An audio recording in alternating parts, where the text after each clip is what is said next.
আসসালামু আলাইকুম।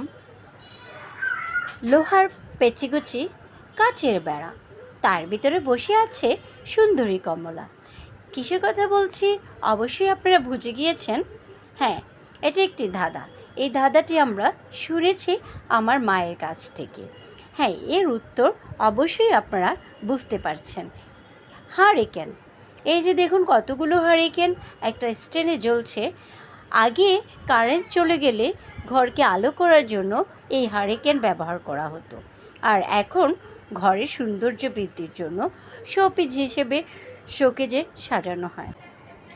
এই হারিকেন আজকাল শোপিস হিসেবে শোকেজে রাখানো হয়। এই ভাইয়াটি দেখুন কতগুলো হারিকেন নিয়ে এসছে।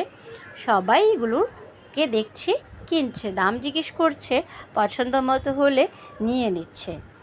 দেখুন, এগুলো তো কোনো কেরোসিন ব্যবহার করা হচ্ছে না, এগুলোকে কোনো চার্জ দেওয়া লাগছে না, শুধুমাত্র হাত ঘড়িতে ব্যবহৃত ছোট্ট ছোট্ট দুটো ব্যাটারির সাহায্যে এগুলোকে জ্বালানো সম্ভব হচ্ছে।